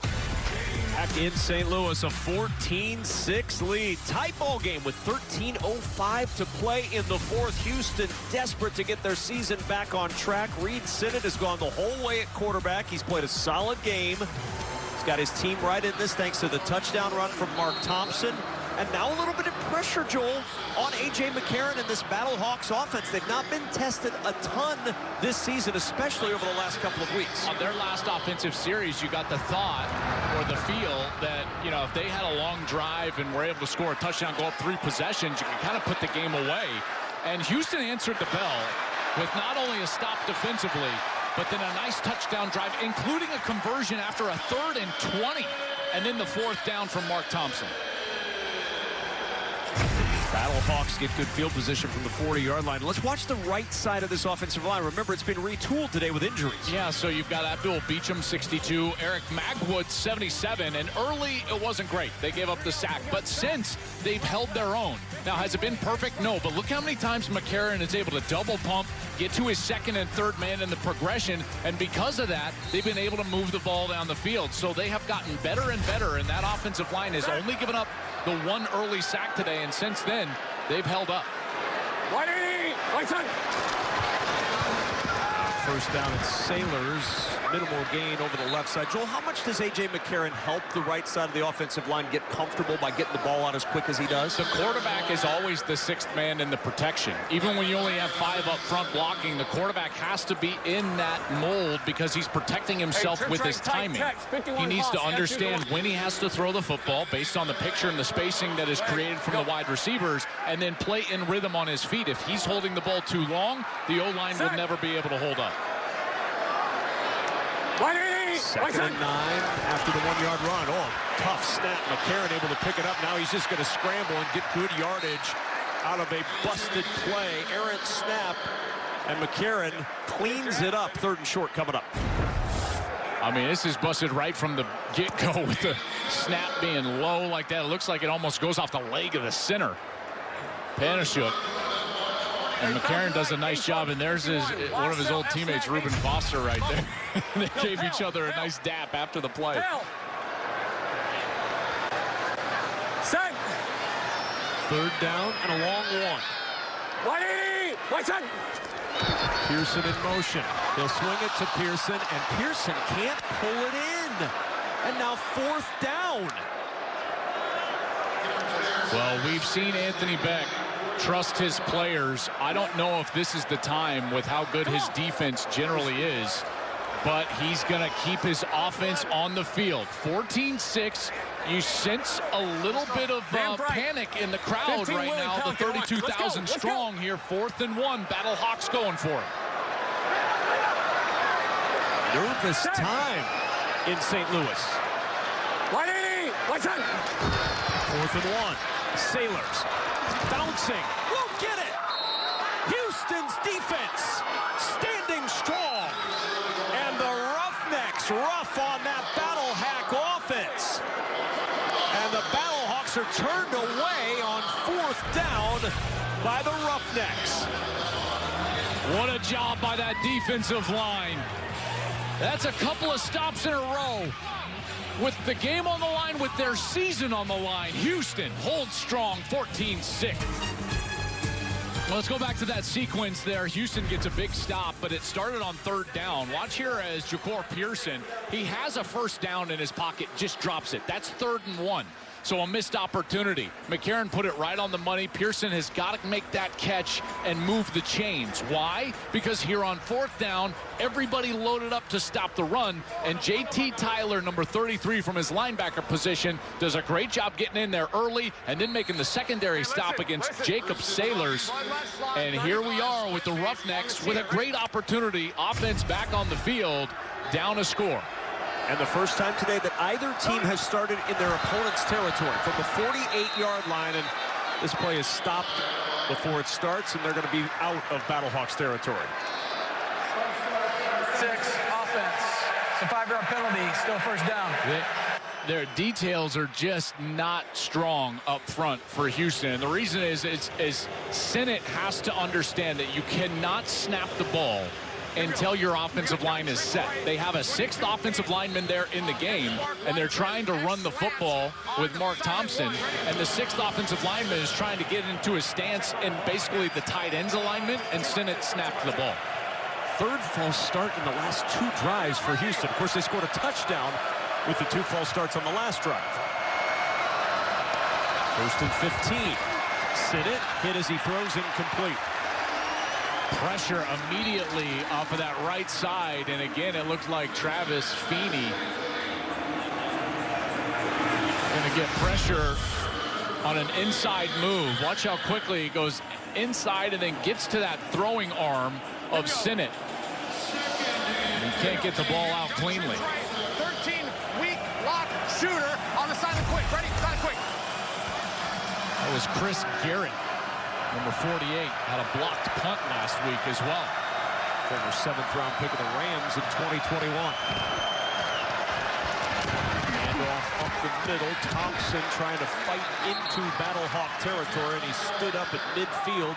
And now a 3rd and long again for the Roughnecks. But remember, Kev. Gun flex right, 22 paint bump Henry.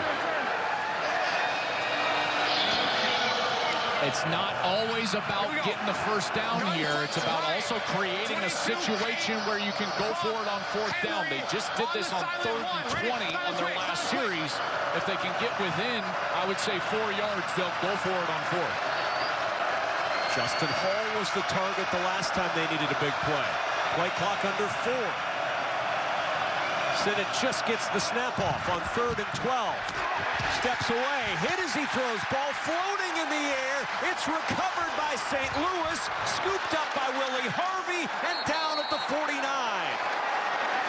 Boy, I would be shocked if this is a fumble. The ball doesn't generally move forward unless the hand moves it forward. Taking a look. It's just a matter of when he loses control. Tough base on that look. This one here, I like this look, this last look. Yeah, this look here, which sees it from the side. Here looks at the hand. See it moving forward with control. Okay, Derek, we're We're going to make this an incomplete pass. Got it. We got the one side from behind that showed that the hand had started to move forward. So we're going to make this an incomplete pass. Okay, 4th down, and we got chains already set up. 4th down at the 49. Okay. After review, the quarterback's hand was going forward prior to losing control. It's an incomplete pass. It'll be 4th down. Dalmopanu with the pressure right up in the face of Reed Sinnott, and it's 4th and 12. You know, it's interesting, Kev, with the super challenge, if you're C.J. Johnson, do you throw your super challenge and say that Sinnott was hit in the face? That would be interesting. He got him on the face mask, it looked like, as Dalmopanu came in on the pressure. Well, we've got a stoppage here with 9:42 to go in 4th. Guys. Did I blow a whistle? Get in the what do we think here? Cable. Would this constitute a penalty? Prior to the ball being ready for play. This is going to be 4th down again. Well, I mean, that would be... I don't want to bring in Mike until they snap it, because at this point, C.J. Johnson still has the opportunity to throw that flag. That would be a tough one. You know, I would love to ask Mike after the snap here what he thinks of that. Right now there's a snap, and Nice Wanderers punt is away. Remember, the super challenge can be used for anything. You can challenge any specific part of a play, can get a penalty called from the command center. C.J. Johnson does not use that penalty or that super challenge here. We'll see what Mike Pereira thinks about that potential when we return to St. Louis. Lead for St. Louis. Joel and I were talking about this before the break. Dalmopanu comes in on the rush of Reed Sinnott, and let's go to the U.S. Army Command Center and bring in Mike Pereira. Mike, had Curtis Johnson challenged that hit to the face from Dalmopanu, would he have had a challenge to get a personal foul attached to that play? Well, certainly he can challenge that, and if he would have, I would have ruled it roughing the passer. It's not one of those where I would have jumped in and changed it immediately on my own, because it's not vicious, but it is forcible, and it is to the mask. And I would have, if he had super challenged that, turned that into a penalty and a 1st down. Wow, I mean, it's just such a unique, thing that we have here in the UFL with that super challenge. And now McCarron, a drop. That's the first target of Hakeem Butler since his return from injury, and he can't pull it in. Obviously, just to put a bow on that last conversation, the reason that's so important is that would have kept him on the field. Right? It would have been a 1st down. It's a 1st down on a conversion opportunity, and he doesn't super challenge it. And you know, I mean, listen, hindsight's always 20/20, and that's very difficult to see from the sideline. But boy, just an interesting aspect of the UFL here. 2nd down and 10. And McCarron stepping away. He's not going to get away from the pressure. Roneen Bingham reached out his hand and was able to yank McCarron back into the pocket and pull him down for the sack. I tell you, you got to give this defense a lot of credit, right, guys? I mean, Devin, they are flying around. Reuben Foster back on the field, and they are getting stops. Absolutely, and I think we need to check Bingham's hand for Stickum, because he reached out and grabbed A.J. McCarron's arm and did not let go. Bingham has done a really nice job today in that pass rush, and this Houston defense, who honestly was not great a week ago, they have been very good here today. 3rd and 12. Handoff up the middle, and nowhere to go for Jacob Sailors. And some bluebirds cawing down from the Battlehawks fans. Well, you just know how aggressive that St. Louis normally is. And I know that they threw it on 1st down, but Anthony Becht here looking at this and thinking to himself, I'm going to try to put the game in my defense's hands. Now inside of 8 minutes. They target Butler on 1st down. He drops it. Go to the run plays, and Houston is ready for it. Credit Roneen Bingham. That's a couple of really nice plays here on back-to-back 2nd and 3rd down. Well, this Roughnecks defense has stood tall. 3 and out after the 4-play drive with a turnover on downs. And the punt, a short punt, out of bounds, an outstanding field position again for Reed Sinnott and this Roughnecks offense. Out of bounds at the 46-yard line. And Reed Sinnott and the Roughnecks 54 yards away from potentially tying this one up. The special teams have been such a strength for St. Louis during the course of the year. They made all their 4 field goal attempts a week ago. They blocked 2 punts. And here today, it just has not been going their way. Now, Houston gets back on the field with great field position here, just down a score. Boy, credit Houston's defense. Remember, guys, Houston gave up 358 total yards last week to Birmingham, 32 points. And tonight, against the #1 scoring offense in the league, they've only given up 14. And on first down, a gaping hole for Pledger into the secondary, and a first down at the Battlehawk 41-yard line. So St. Louis gets out of position on this rotation. Watch as the safety is going to come down. As the safety comes down, he's going to go outside, and the outside linebacker, he cuts inside and creates a big hole there for Pledger to exploit on the right side. On the silent quick, ready?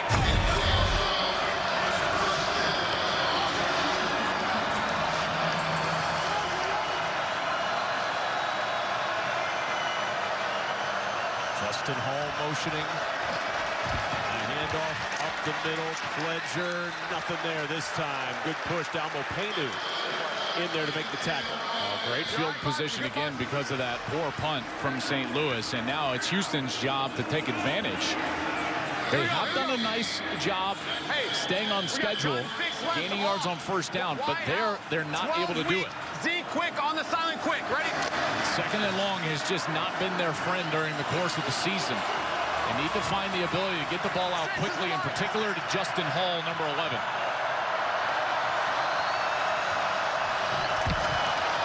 Second and 11. Here's Anthony Ratliff-Williams.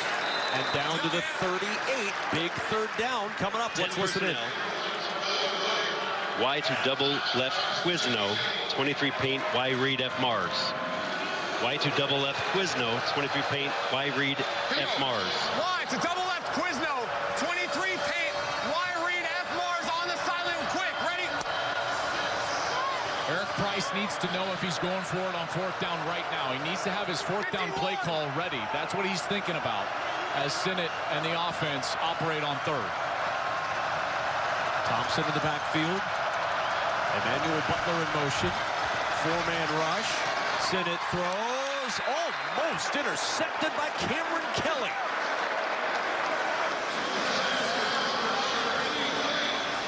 And now fourth down, and they'll go. X, which hash we on? X to gun. X to gun tray left, 53, Y stick, F Austin. Here we go. Let's go. X to tray left, 53, Y stick, X Austin. Ready? Side quick. Get there, go.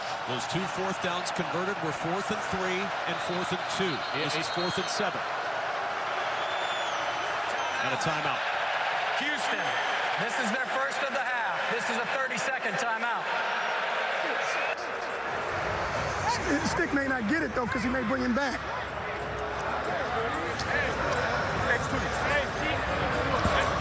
You like the demo stuff?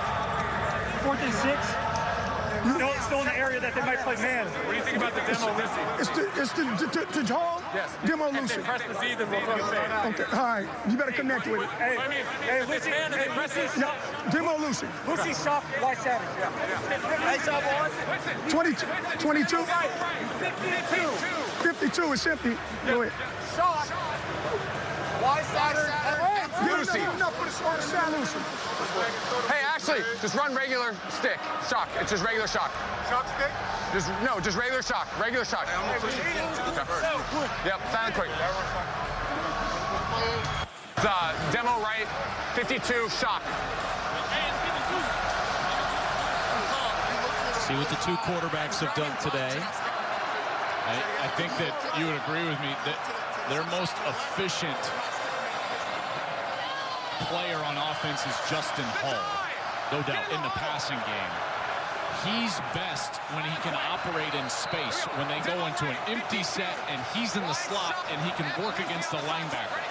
Let's see where they line him up here. He'll be in the slot at the bottom of our screen. Empty backfield. He's got the matchup against number 24, Lavert Hill. He's got 4 catches this Hall for 48 yards. Sinnott looking that direction. Finds Hall. Is he short of the first down? It looks like he is. By a yard, he ends up short. The tackle from Cameron Kelly holding Hall shy of the yard to gain. Boy, that is a tough break for Houston. Good defense from St. Louis. You got to make tackles right when you break out of this as a wide receiver. That's what the defense is trying to do. No yak yards after the catch. How about a nice break cleanly from that safety?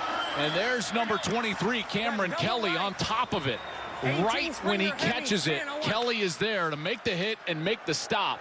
If you're Hall, that route has got to get run deeper. Even if it's designed as a 5-yard route, Devin, you would know this. On a 4th and 7, that's got to be run at 7 yards. The timing has to change ever so slightly. 100%, and the quarterback understands that, so you won't get in trouble with the quarterback for doing that. You have to get the first down. That's the first priority. The depth is unimportant. But again, the second completion of the second half for A.J. McCarron there, guys, brings up second down. But Cameron Kelly, Devin, that was some really good reaction coming up from his safety spot, because if there's any yak whatsoever, Houston's still on the field. Kelly with just a great stop.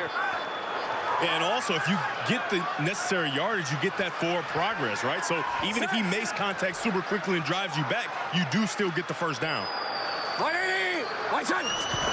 2nd and 3. High snap pulled down. Sailors backs his way to the 43-yard line. Right near the line to gain for the first down for the Battlehawks. Clock continuing to run. 1st and 10, St. Louis. Well, now Houston's going to have to Timeout on the field for an injury. Start thinking about those 2 timeouts that they have. Guys, I just keep thinking about that end sequence inside of 2 minutes of the first half. Houston's driving.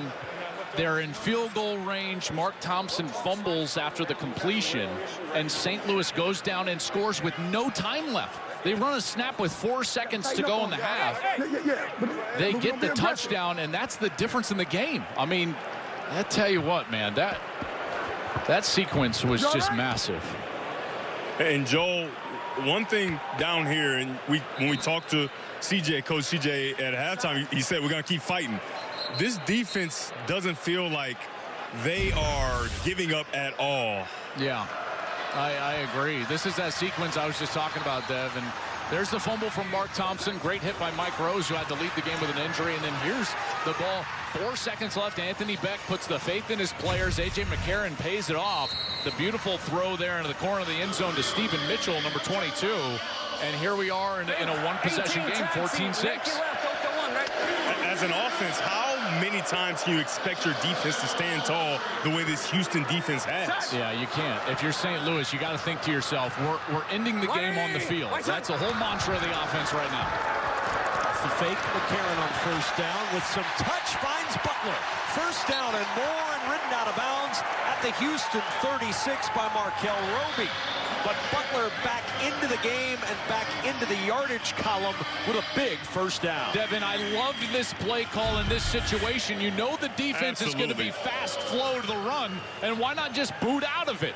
You fake the pitch, he boots out of it, and those guys are wide open. That's a beautiful play call, ain't it, Dev? The defense knows that you want to run some time off the clock. Well, use that against them. They fast flow, you get on the edge, and A.J. has shown with this new life in the UFL that he can move, get him on the edge, make a play. Here's McCarron on first down again, going up top for Butler. Hakeem Butler may have just salted it away for the Battlehawks.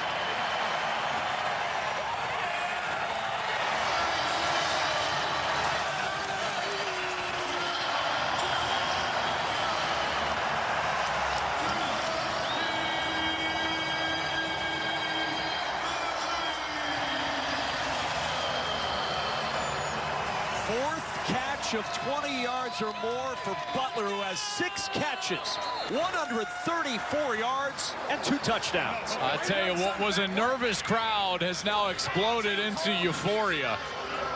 How about the aggressive play calling from St. Louis? Things had not been going well for them offensively, but part of that was the conservative nature of those play calls, and they're back-to-back. Get McCarron on the edge, easy completion, and then they go downtown. And a two-point try. Sidearm sling, and walking in is Jacob Sailors for two.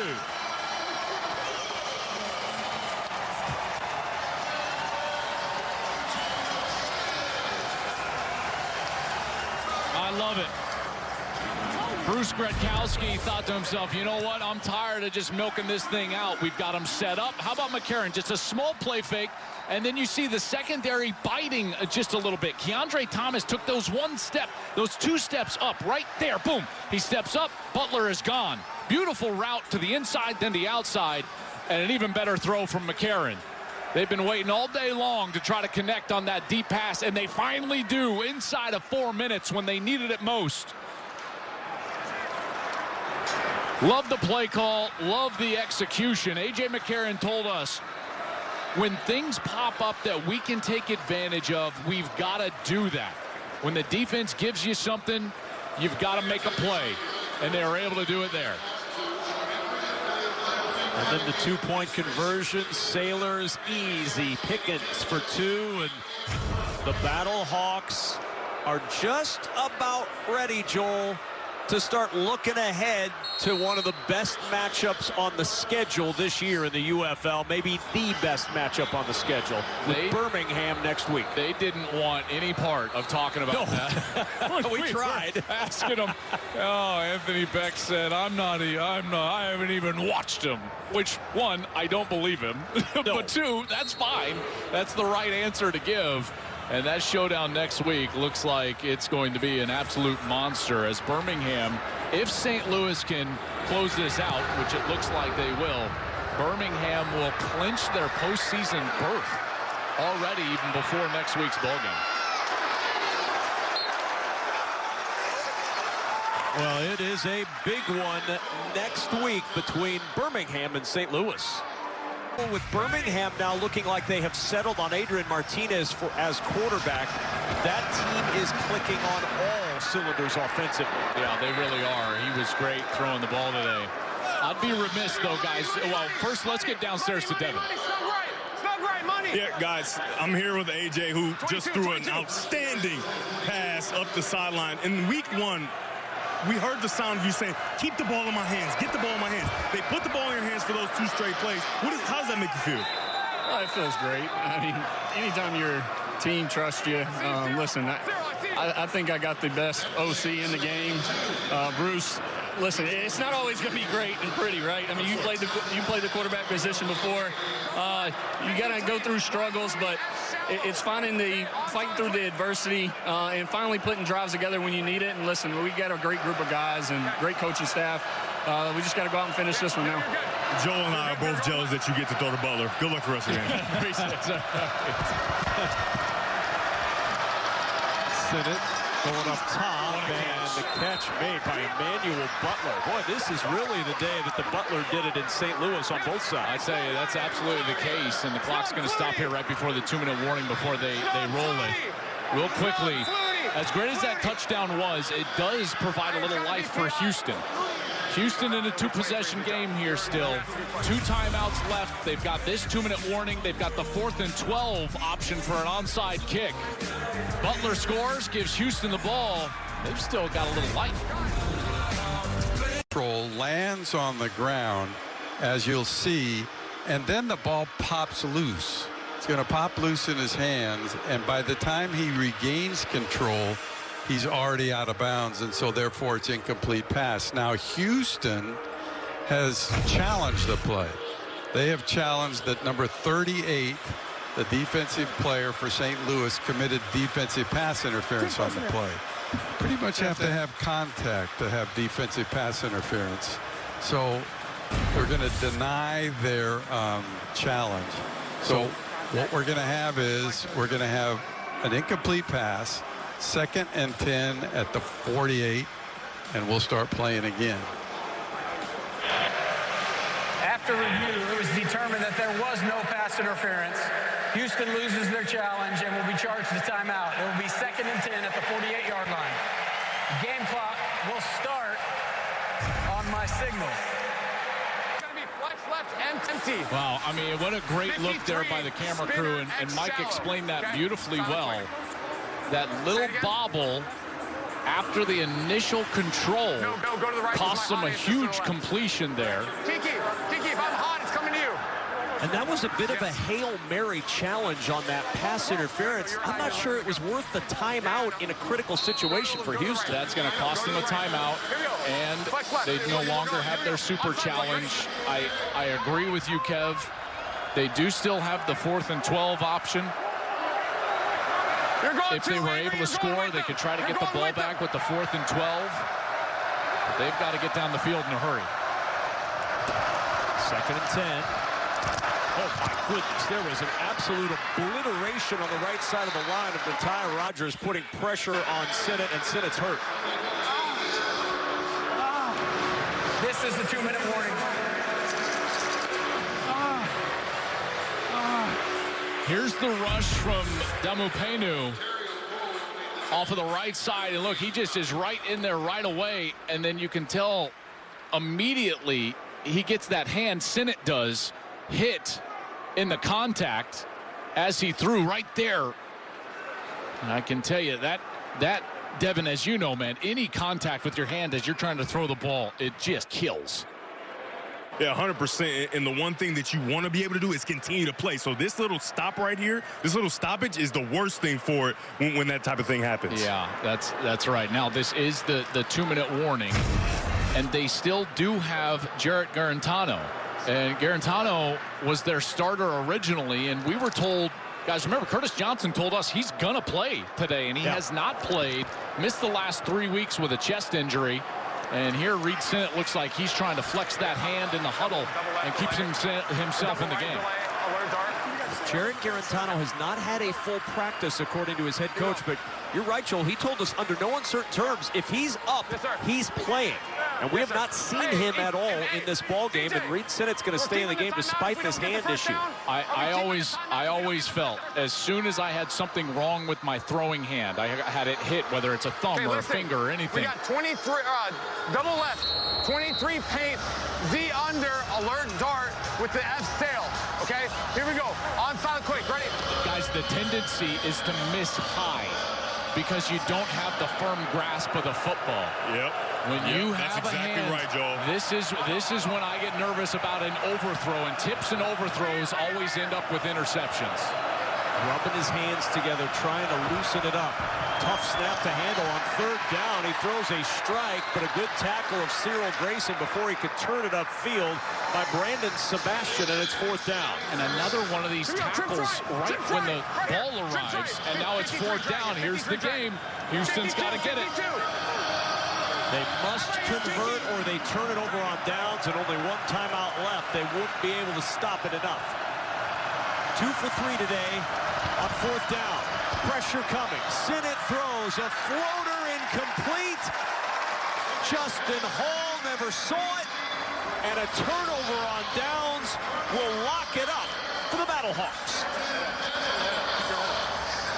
Tried to go to Justin Hall on the fade. They get man coverage here out of the slot.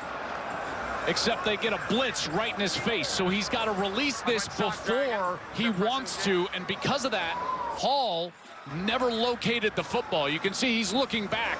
He doesn't even know that the ball is thrown until it hits the ground. And it's incomplete. Reed Sinnott just didn't have the time. Good pressure call from Donnie Abraham. Devin, that's a beautiful job knowing that he can get a free rusher in his face and get that ball thrown before the offense wants it. One time. Good job. The odds to win a UFL championship: Birmingham plus 120, St. Louis plus 150. And those two teams meet next week on Fox. Two powerhouses, two teams that seemingly have been chugging towards this date all year long. Birmingham got nearly 370 yards passing today from Adrian Martinez. A battle of two of the best, maybe the two best quarterbacks in the UFL right now. Adrian Martinez and A.J. McCarron next week on Fox. And two coaches that I tell you just have a great pulse of their team.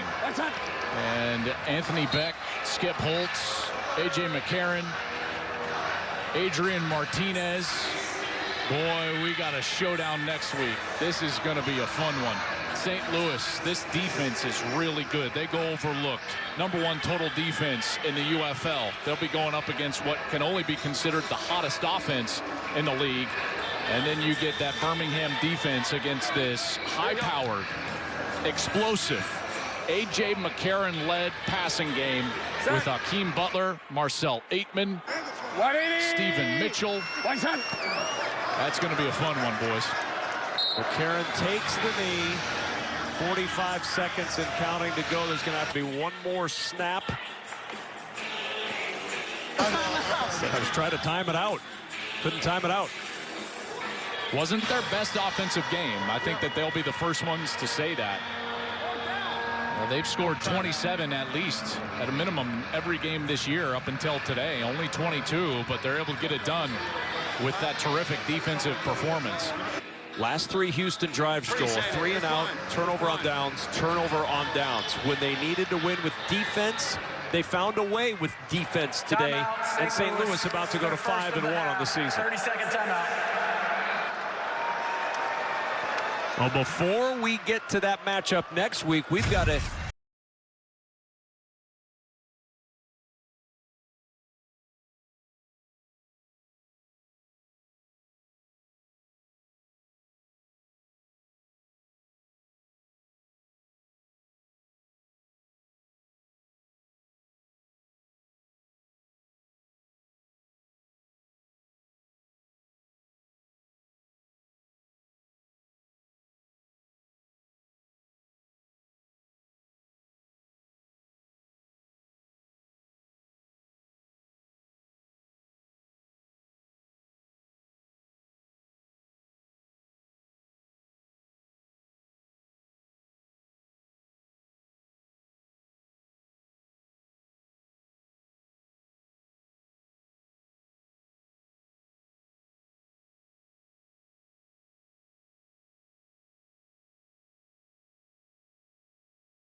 This is something Houston was working on and having to deal with coming into this game all week. Yeah, I mean, it's extremely impressive, you know, getting a chance to hear how loud it is. I've got my double ears on, and still you can hear how loud the fans are. Every third down, they're extremely engaged. And surprisingly enough, when they're on offense, they're being quiet. They know exactly what they're supposed to be doing. You know, it's one of the most intelligent sports cities in America. You go to a Cardinals game, they know when to cheer. You know, like it's a really good sports town. McCarron flushed again. And McCarron will run a little diagonal out of bounds at the 47. All right, well, now third down. Let's listen in. Thinking players or plays here? Let's go 10-10-10. 10-10-10. Personnel. 10 personnel. Let's go south right Z short. 3-jet wide push. Speedo. South right Z short. 3-jet wide South push. Right. Z short. 3-jet. Wide push. Speedo on 1. South right, Z short is the formation and the motion. 3-jet is the protection. Everything else is the passing concept. Set. Look right in the middle of that Houston defense. Who's out there? Reuben Foster. Dropping back into coverage as that pass incomplete on the sidelines toward Mitchell. Good to see Foster back out there for Houston. They need him if they're going to make a push defensively. They really do. And obviously with his history of injuries, when he goes down, it just breaks your heart. But back on the field, love to see that. And that's a nice stop for Houston. They needed it. Now that's a series that can get away from you there, and they're helped out by a bit of a drop out there on the outside. We saw Mitchell with the touchdown catch before half, but there, Devin, that one looked like it just went off his hands. Yeah, just a bit outside, but you got to turn your hands over, right? And it's in that weird position for a wide receiver where it's not high, but it's not low. And the question is, what do I do with my hands? And he couldn't figure it out there. Great men from Ricky Bobby on have been trying to figure out what to do with my hands. Now we're into Talladega Nights. Yeah, it's been a whole Will Ferrell catalog today. Very excited to get to Anchorman in the fourth quarter. Timeout on the field. 5:58 remaining in the third quarter. Don't pretend